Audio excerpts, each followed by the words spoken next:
car crashes, defective products, dangerous drugs, injuries, and abuse.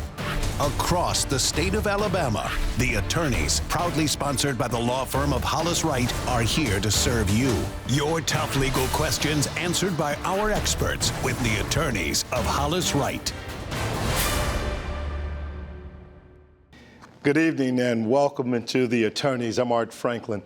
And tonight we're delving into a topic that affects many individuals and families. We're talking about bankruptcy and achieving a financial fresh start. And our guest this evening is attorney Stephen Bugarelli. Thanks so much for being with us.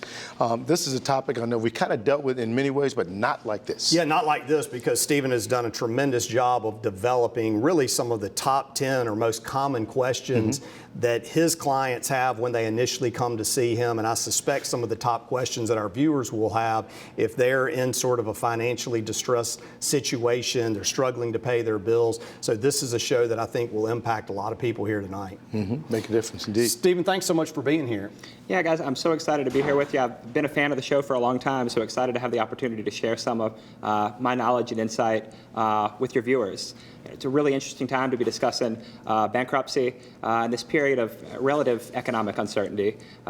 It's been a really robust bankruptcy market over the last several years, even despite the strong economy and period of full employment. So I'm certainly interested to see where this takes us over the next few years. Yeah, tell us a little bit about your background and your practice. How long have you been handling bankruptcy-related matters? Sure. So I've been practicing now for a decade, for 10 years. I spent the first half of my career representing banks and mortgage lenders in the bankruptcy space. About 5 years ago, I set out on my own, and these days I'm representing mostly individuals, although I'll do some cases for small businesses as well. And apparently you told me before we got started here tonight that you come from a family of bankruptcy lawyers to a certain extent. A whole family of bankruptcy lawyers. My brother practices here in town, and my dad's actually back into practice now as well. So you can imagine how invigorating the conversations are around the dinner table. Absolutely. So you sound very passionate about practicing in the area of bankruptcy. Why do you find this area of law so interesting, and why are you so passionate about it? You know, bankruptcy is something that I'm interested and passionate about because my practice has made me realize that that bad luck and bad things happen to good people. When I first started filing bankruptcy cases a number of years ago, I was naive enough to believe that a significant portion of my clientele would be people who either didn't understand how to handle their personal finances, or even worse, who were just running up debt with no intent of paying it back and who were looking for sort of a free out in that regard. And I couldn't have been more incorrect in my assumption. The lion's share of my clientele are hardworking people who have been completely self-sufficient for a number of years and even decades, and have run into tough luck, whether that be health issues, divorce is a big driver in bankruptcy, a car accident that puts you out of work or leaves you with a big balance on that insurance isn't going to pay. These are people who deserve a second chance, deserve an opportunity for a fresh start, and so that's why I'm so passionate in providing effective counsel to those individuals. Yeah, that's great. Well, we certainly want to dive into the questions here in just a moment, but I think it's important for the viewers, especially when we're talking about, when we say consumer bankruptcy, we're just talking about individuals filing bankruptcy, correct? Correct. And so what are the two pathways? I've heard of Chapter 7 and Chapter 13. Are those sort of the two pathways that an individual could consider taking if they want to file bankruptcy, and sort of unpack a little bit about what those are? Sure, Carter. So there are all different types or chapters of bankruptcy under the code that can be helpful to corporations, small businesses, even farmers. But there are two main types of bankruptcy for individual consumers, and those are Chapter 7 and Chapter 13 bankruptcy. And so Chapter 7 is what we consider sort of the main type of bankruptcy, and we're always hoping that Chapter 7 will solve our clients' problems because it's typically the cheapest type of bankruptcy. It's certainly the quickest type of bankruptcy. It's a very convenient process that doesn't require filers to go to bankruptcy court. But in a Chapter 7 bankruptcy case, if we determine that an individual is eligible, we can eliminate most types of unsecured debt. So these are going to be debts that aren't tied to an asset. And so this can be credit cards, medical bills, personal loans, judgments or lawsuits. Sometimes individuals will have old balances on vehicles that they no longer in possession of, or deficiency balances on leases. And so we can eliminate all those through a simple Chapter 7 filing for individuals who are eligible. There's another type of bankruptcy called Chapter 13 bankruptcy, or sometimes you'll hear people in the community refer to it as debtor's court, that's really designed for people who have fallen behind on an asset that we're trying to keep. So say an individual's been out of work for 5 or 6 months, we've fallen behind on our mortgage or our car note, we can get back to making our regular monthly payment, but we know that if we can't get caught up, the creditor is going to be looking to repossess the asset or foreclose. So for those individuals, we can propose a plan under Chapter 13 of the Bankruptcy Code to either refinance that debt or to get caught up on that debt over a period of 3 to 5 years. Yeah. And so upon the filing of the case, you're protected by what's called the automatic stay. This is the rule or the law that prohibits your creditors from taking any action to collect the debt for as long as you're in the bankruptcy case. So as long as we can put together a plan that's feasible and prove that you'd be able to make those payments over 3 to 5 years, then your creditors are essentially forced to accept those payment plans. Again, it's a way that we can keep you in the property and get you caught up. Yeah, and there's something key that I want to address a little bit further, which is that you said 3 to 5 years if we can establish that you can meet those payments. What happens in a situation where somebody owns a house or they own cars and they've got notes to pay off on those assets, but when they come to you, it becomes clear pretty quickly that they're unlikely that even through a Chapter 13, they're going to be able to continue to make those payments. What do you do then? So the bankruptcy court is always going to be flexible with us and give us an opportunity to make those payments if we can show any semblance of a reality that we're going to be able to make those payments. However, you can also convert in between cases if if a case isn't working out for you. So for instance, if we put an individual into Chapter 13, we're going to make our best effort to get caught up on that mortgage, but it becomes clear after a number of months that we're not going to be able to do so. We could always convert that case to a Chapter 7 if we need to, give the property back, but also eliminate the underlying debt such that we don't have any concerns that creditors are going to be looking to sue us at the end of that case. So it sounds like the court's really going to be, I guess, go in the direction of trying to work with the individual to get them caught up on those payments and keep them in their cars and in their house. The court is going to do everything in their power to give an individual an opportunity to make those payments. Yeah. You know, Stephen, reading one of your factoids here, it says, bankruptcy will not ruin your financial future. I think that's something a lot of people watching really want to hear and want to know about. Why is that? Yeah, absolutely. So there's a common misconception that filing a bankruptcy case is going to have a permanent negative impact on your credit. And that's simply not the case. For many filers, there certainly may be a short-term negative impact, but the purpose of filing bankruptcy is really twofold. First and foremost, we want to eliminate the underlying debt that you have to keep you from being sued unless you move forward. But the goal is also to put you in a position to rebuild your credit such that you can get a car loan at a good interest rate, be eligible for a mortgage within 18 to 24 months of coming out of a case. So it's going to be important when you sit down with a bankruptcy attorney to discuss a filing, to discuss not only the debt that you need to eliminate, but also to discuss putting together a plan to rebuild your credit coming out of your bankruptcy case. Yeah. I know we're going to go to break. When we come back, we're going to have a couple of lightning rounds on these next 2 segments of questions for Stephen in terms of like these common viewer questions. Yeah. Stephen, you'll like that, the lightning rounds. I look forward to it. He's ready. Yeah, I bet you are. And you'll like it as well, so make sure you stick around for that. Also, make sure you check us out, Hollis Wright, on all the social media platforms. You can do it on Facebook, on Instagram, on X. You'll find some really fascinating content there, so make sure you're doing that. Also, there's a QR code. You'll see that on the bottom of your screen. Go ahead, scan that QR code. That's just another way that we make it easy for you to get in contact with someone at Hollis Wright. We're going to take a break, but we'll be back as we continue to discuss bankruptcy and that financial fresh start. You're watching The Attorneys. We'll be right back.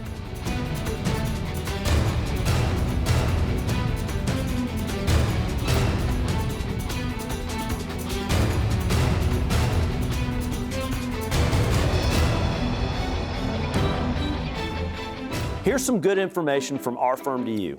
Hollis Wright recently launched the Law Talk podcast. With podcasts becoming so popular, this will be a simple way to provide our loyal viewers with more opportunities to access information about important legal topics and to learn more about our firm and how we can help you if the need ever arises. There are many ways to access the Law Talk podcast. You can simply scan the QR code on your screen. Also, episodes are always available on the Hollis Wright YouTube channel, as well as on Spotify, Apple Podcasts, or wherever you consume your podcasts. Just search up Hollis Wright in the Law Talk podcast. Don't wait, take advantage and listen today. Thanks for watching The Attorneys, and we know you'll enjoy the Law Talk podcast. The Attorneys, proudly sponsored by the law firm of Hollis Wright, are here to serve you. When we started the show in 2011, my goal was to do what our firm does best. Help people answer questions related to real-world legal issues they have in their lives in a way that's not intimidating to talk with a lawyer. If the issue is important to you, it's equally important to us, and we're ready to talk with you at no cost. Yeah, oftentimes people are confronting various legal issues in their lives that really run the gamut of a lot of different legal practice areas, such as bankruptcy, criminal law, civil law, such as personal injury, divorces, domestic relations. And to be able to have a show once a week that covers those practice areas and answers people's questions in those areas, that's really the main objective of the show. We use the resources of the many lawyers at our law firm to create a plan that has a lasting impact for each person that calls or texts. And we also give back to the community at the same time. We are here to serve you, the viewer, each week on The Attorneys. Addiction kills hope. But at Bradford, it all changes here. Experience the difference that proven treatment can make. Find recovery. Find community. at Bradford.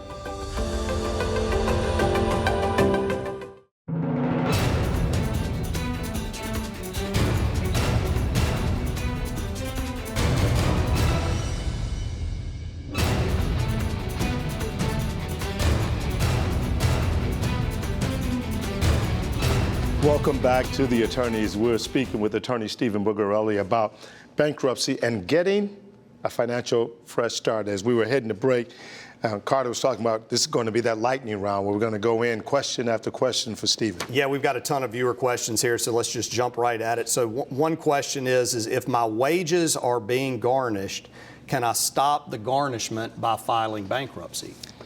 Carter, that's a great question. And honestly, that's one of the main reasons that we're filing Chapter 7 bankruptcy cases these days. So to answer the question, yes, Chapter 7 filing will not only immediately stop the garnishment, but we can actually get back any funds that have been garnished in the 3 months or the 90 days prior to the bankruptcy filing.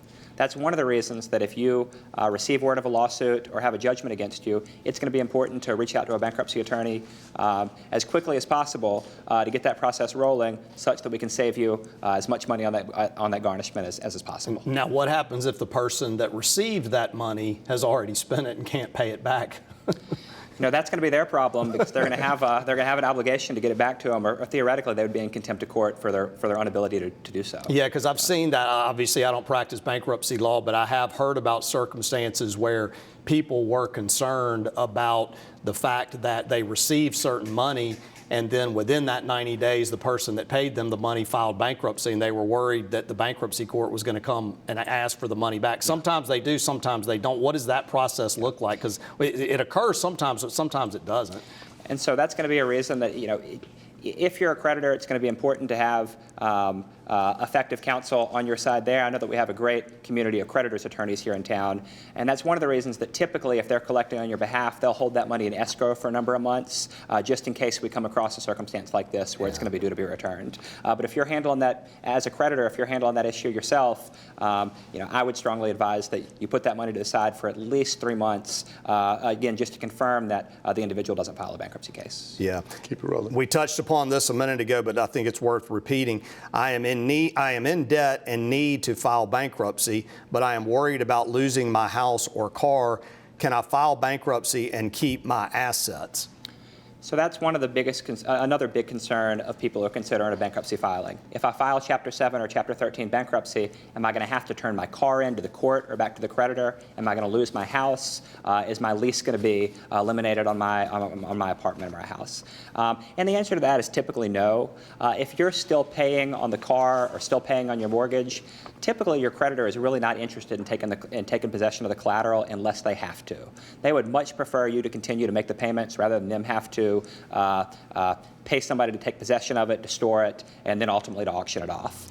Now, there are some instances where an individual may own a piece of property or a car free and clear, and it may be worth so much that they may not be effectively maybe ineligible for a Chapter 7 bankruptcy filing, but that doesn't mean that there aren't other options other options under the bankruptcy code that could be beneficial to them. Yeah, I remember when we had the financial crisis back in 08, 09. You're probably too young to remember all that, Stephen. Just finished high school. I understand. Well, I was practicing law, but I remember the banks kept making this statement that we're in the business of loaning money and getting paid back. We're not in the business of owning houses because a lot of people were defaulting on their mortgages and these banks were having to take these assets, and they're like, look, we're not in the business of, we want to try and work with these people so that they can make those payments, and that's really kind of what you're talking about there. Absolutely. And so and as I mentioned earlier, I represented banks in the mortgage lending industry for a long time, and there are certainly lessons that were learned from that period. Here post-COVID, banks have been much more willing to offer loan modifications, repayment plans, et cetera, pretty much anything that they can do to keep from taking possession of the property. But ultimately, if you're unable to make the payments, they're going to have to move forward with a foreclosure.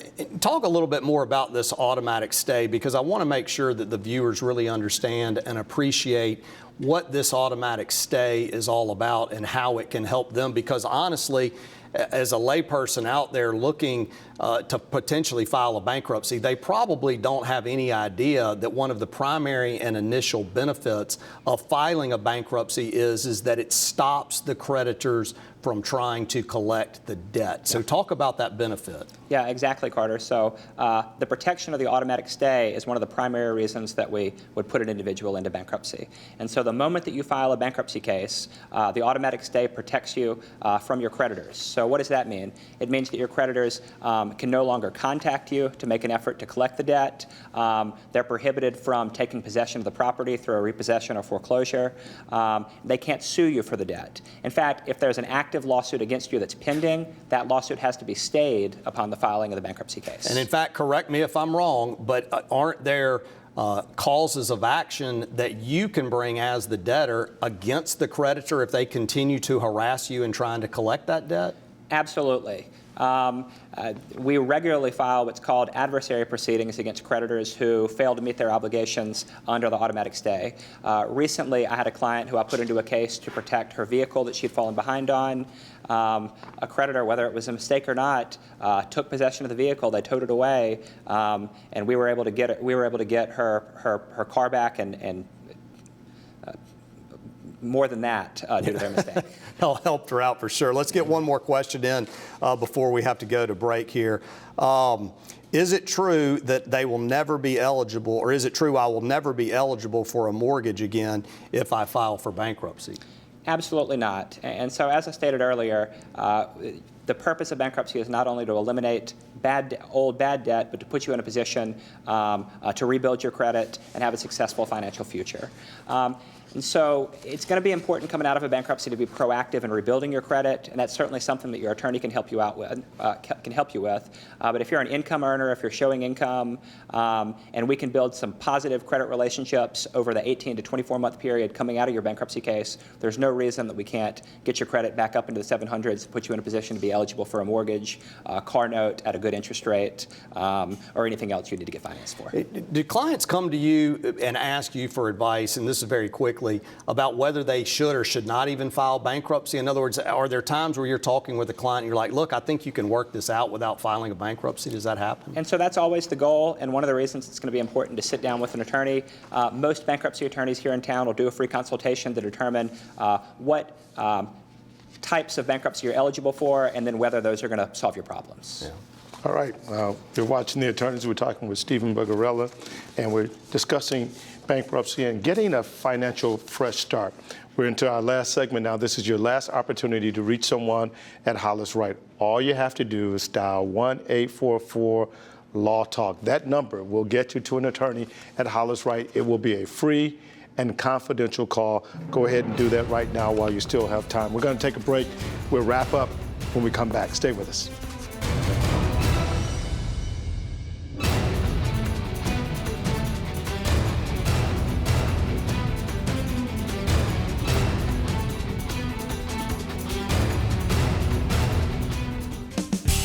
Thank you for watching The Attorneys each Sunday night, where we come to your living room to provide free legal advice in a confidential, off-air setting. Unfortunately, with the number of calls, texts, and emails that come in during the show, we can't always get to everything. But know this, Hollis Wright is open all week long. You call us at 844 Talk and we're going to answer your question for free. Thank you for watching The Attorneys, and we look forward to seeing you and talking to you soon. If this place could talk, it wouldn't. It would sing and celebrate all of our stories of addiction recovery, victory, and community. This is Bradford Health Services. It all changes here.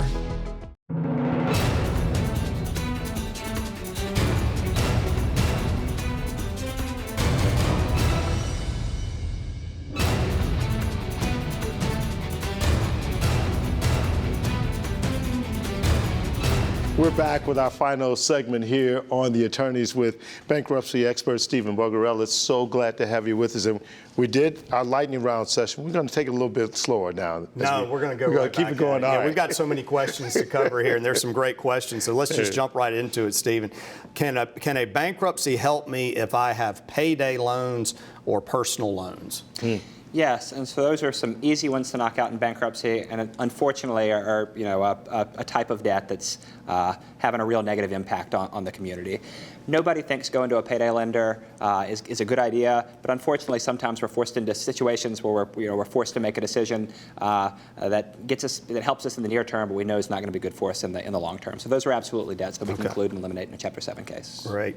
This person obviously thinks they need to file bankruptcy, but they don't want it to impact their spouse's credit. So that's an interesting question on whether or not you have to file bankruptcies jointly if you're married, or can you still file it individually, and how will it affect your spouse, if at all? Sure. So a joint filing is an option, but it's certainly not a requirement. So typically, if one member of a married household is in debt, the other person is going to be in as well. And so for those people, we can file a joint case and avoid the additional administrative costs of a second case, but that's not a requirement. So if we have one member of a household that's experiencing debt issues and the other one's doing fine, we can certainly put the first into a case without it having any negative impact on the partner. And in fact, that's typically a good way to make sure that the house has access to credit if they need it during that period where we're rebuilding one of the household members' credit. Yeah, with respect to the Chapter 13, which you're talking about, I guess, a debt restructuring, so to speak, how long does that process typically take from the time the bankruptcy is filed until, I guess, a plan is approved by the bankruptcy judge? Sure. So we're typically proposing a plan of 3 to 5 years, and the court will typically ask that we, for the first 2 or 3 months, that we sort of prove that we can make the payments, and then they may be willing to confirm the case for the judge to sort of rubber stamp it after about 90 days have run. Okay. What happens if during the course of this 3 to 5 year plan, for various reasons, the person is not able to live up to the requirements of the plan as far as the monthly payments? And so even after a case has been approved and confirmed by the bankruptcy judge, we still have the ability to go back and tinker with it, change the payments, or even change the total payout if the individual filer's economic circumstances change during that period. So sometimes a person may experience a period of unemployment during their bankruptcy case, and for those individuals, sometimes we can even pause the payments on the case for a number of months until they can get back to making their payments. So again, the bankruptcy court is always going to be flexible and always going to be willing to work with you if you'll show that you're making your best effort and there's at least some income funding the plan. If you're not making that best effort, though, I have seen circumstances where those Chapter 13s will get dismissed. And what happens when they get dismissed as far as restarting old payments? How does that work? Do they get to go back to what they were originally charging? They do, and so that's one of the biggest pitfalls about a Chapter 13, and one of the reasons that you need to sit down and discuss whether that's going to be a good option for you with an attorney prior to filing. But yes, oftentimes we change the way that the accounting is structured when we refinance these loans through the bankruptcy court, and so if your case is successful and you're back to square one, then sometimes you're even farther behind than you would have been when you filed the case. Great questions, great answers. You got any questions? I'm wondering, when you think about bankruptcy, and we've been talking about bankruptcy throughout the show, but what kind of proactive steps can a person take to avoid getting into a situation where they have to come to you and file bankruptcy? And so, we all know that taking out excess credit, buying things that we don't need on credit cards is not going to be in your best interest. But as we discussed earlier, sometimes people are filing bankruptcy more so due to bad luck than anything else. Nobody can handle whether they end up in a car accident that knocks them out of work. Unfortunately, sometimes relationships go awry and a divorce is necessary. And so for those people, there's not going to be a whole lot that they can do to avoid bankruptcy. And we hear, I guess anecdotally through the media, that medical bills is a big reason why people file bankruptcy. Has that been your experience as well? Somebody gets sick or has some type of medical condition, or maybe they get injured in some type of accident and they have medical bills that they can't pay. Is that really an issue that you see? It absolutely is. And up until about 5 years ago, that was one of the biggest drivers in bankruptcy. Now, over the past several years, medical creditors have stopped reporting medical debt on credit reports. So we don't see people getting sued. We don't see people getting garnished for medical debt as much as we used to. But sure, there are still plenty of instances each week where I talk to somebody who has excess debt, whether that be due to a surgery or a period out of work, period of unemployment. And yes, sometimes we'll have to eliminate those in a bankruptcy as well. Yeah. Now here's a good question. We have not covered this tonight. We have covered it to some extent on other bankruptcy shows, but the question is, what type of debts are eligible to be discharged in a bankruptcy case, and what types of debts are not eligible for discharge? So are there certain debts that you may owe out there that, hey, you can go through the bankruptcy process all you want, but you're not going to be able to get it discharged? Sure, Carter. So most debts are going to be dischargeable, eligible for elimination in bankruptcy, but there are some exceptions there. Domestic support obligations, if you're unable to make your child support payments, that's not something that we'd be able to eliminate in a bankruptcy case. Tax debt, although there are some exceptions in most circumstances, will not be eligible for elimination through bankruptcy as well. And then student loans typically are not eligible for bankruptcy discharge. Now that's a bit of a changing landscape. There are some attorneys here in Birmingham who are now bringing actions within your bankruptcy case against student loan lenders with the hope of having those eliminated. But that's not something that all, at least to my understanding, all firms are doing right now. So that's going to be an important topic to discuss in your initial consultation with a bankruptcy attorney. All right, pretty quickly because we got to wind up the show here. But what types of, what types of debts, like credit cards and things like that, when should they realize this fresh start after they go through the bankruptcy process in terms of being able to get credit cards again and mortgages again? Sure. So the moment that we file your bankruptcy case, all debts become non-collectible. They're officially discharged at the end of the case. Like we discussed earlier, Chapter 7 is a really quick process. It only takes about 90 days from start to finish. Your eligibility for new credit is going to be determined by how proactive you are in rebuilding your credit. But typically, within about 12 months, if you're showing income, you should be eligible for some sort of credit again. That's good news. Financial recovery is possible. Thanks for watching us on The Attorneys. We'll be back again next week, same place, same time.